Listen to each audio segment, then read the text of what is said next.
Hi ladies and gentlemen, and welcome to IT Snippets. I'm going to show you how I've set up my OBS. Well, I set it up on my new laptop since it has been formatted. At the moment you're going to be staring at a blank screen, but please bear with me, it won't be blank for very long.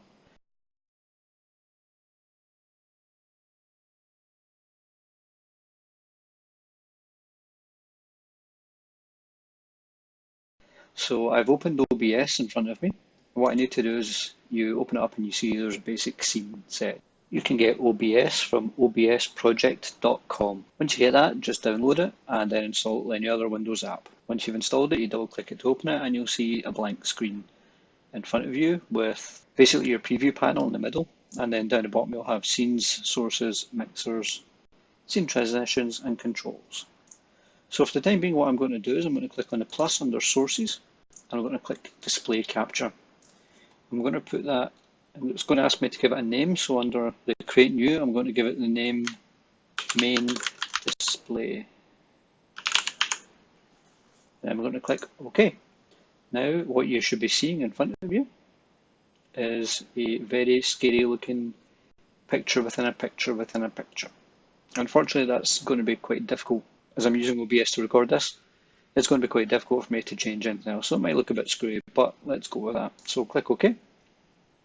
And as you can see, it's now recording on my screen, so you should actually have something on screen at the moment. So I've got my on screen thing, but that's fine. So what I can do is I can rename that, and I can call rename Davy, not remove. I can rename that. And what I'm going to do is I'm going to call that main capture.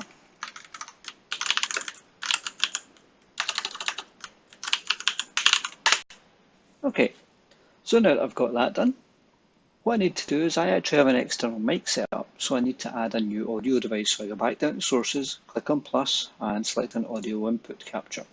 Inside that, I'm going to call it XLR mixer, because it's an XLR mic connected to a mixer, and I'm going to click OK. It's going to ask me what to select. Now in this case, mine has a very suspicious name, Line USB Audio Codec. I'll select that, and I'm going to click OK.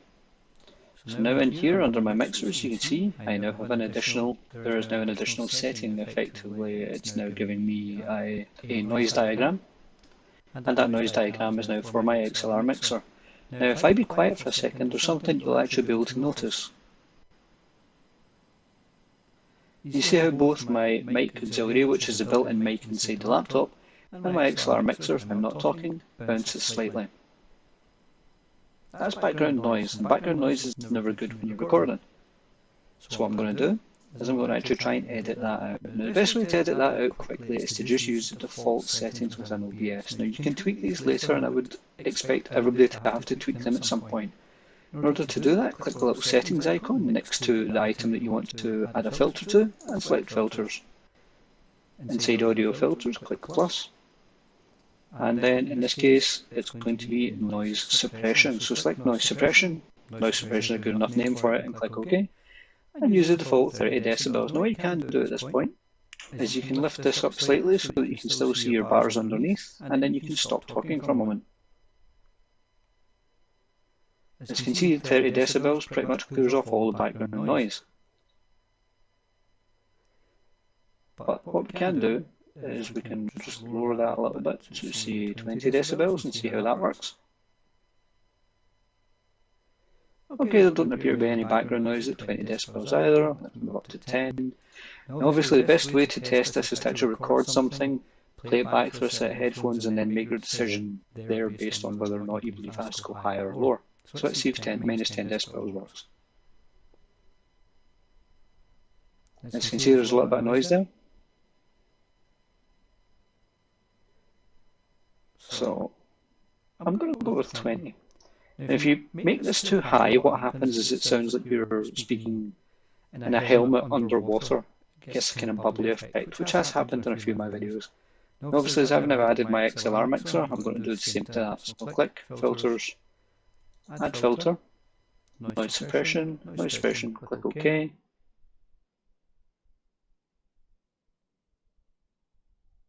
And 30 decibels looks about right for that actually. So I'll go down to 20 just to double check. In fact, 20 seems to be working fine as well. Let's go for 15.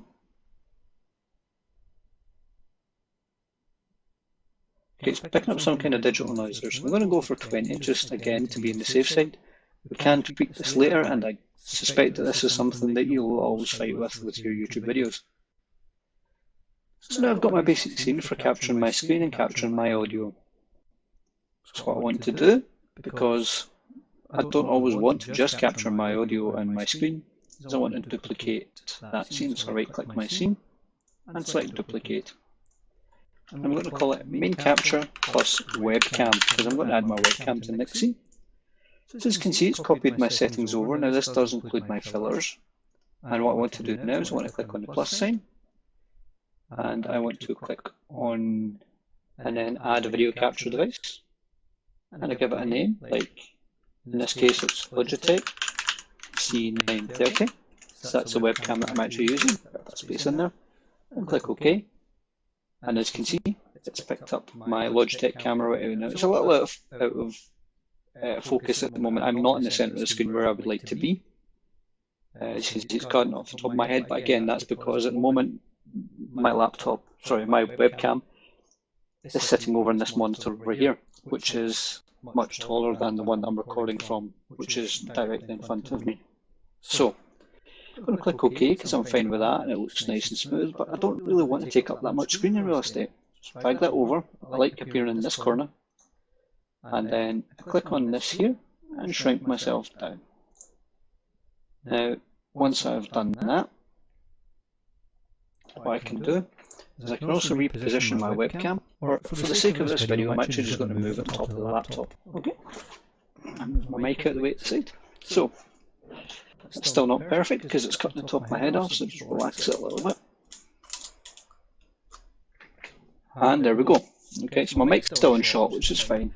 That unfortunately happens, but my mic's on a boom stand, so I can move it up a bit and then tilt it down a little bit. I don't mind just seeing the tip of the microphone within there, but I'm now sitting in the centre of the screen. And for want of a better setup, that's actually quite fine. Sometimes you'll have to like squeeze the sides in and chop off part of the picture, or you will have to stretch it, but I'm quite happy with that in the corner, so I'm okay.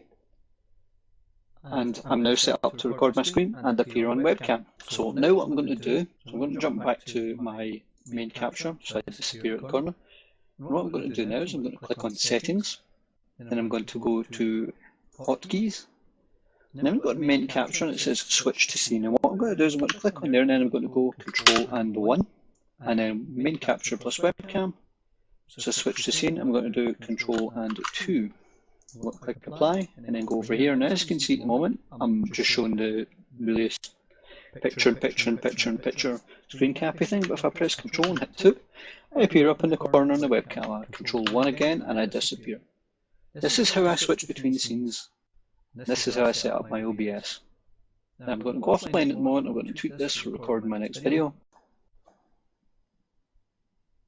So a little bit of an addendum to this video, something I forgot to show you, is that it's not a good idea to have multiple tracks recording as multiple tracks. So you should right click and go to advanced audio. And here it shows you all of your volume levels for all of your tracks. Expand that a little bit. Now, my main microphone should always be my XLR mixer, so I want that track 1, so I would untick the rest of the tracks. I do, however, like having a backup, so I would set track 2 to the mic and auxiliary, and I generally set track 6 as a desktop audio because it's the one that I'm least likely to care about recording.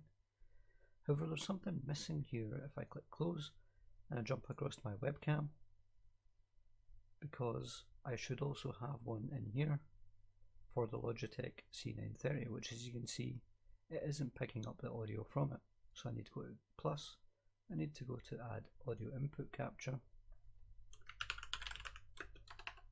I'm going to call it webcam mic. Click OK. Okay. Select that and then select my webcam. I'm going to click OK. And if I move down, you can now see my webcam microphone's been picked up. is right click audio properties. You can see that both the webcams are showing up. Obviously I can take out the one that's just called Logitech C930 because it's not recording anything anyways, you've seen, and I'll make track 4 the webcam. So track 1 is my XLR, track 2 is the inbuilt microphone. In fact, I'll make it track 3. 3 is the webcam, 4 and 5 are blank, and 6 is desktop audio. You should always keep multiple audio streams. The more microphones you can have recording in front of you, the better chance there is if one of them goes wrong that you can still salvage a video. I have lost countless videos by not looking after my audio. I would definitely recommend you have at least 2. I think I've got 4 connected to this at the moment. Definitely worthwhile. If you liked this video, give it a like. If you disliked this video, give it a dislike too. If you get feedback on this or any other videos or suggestions for videos you believe we should do in the future, then please let us know in the comments below. And most of all, thank you for watching.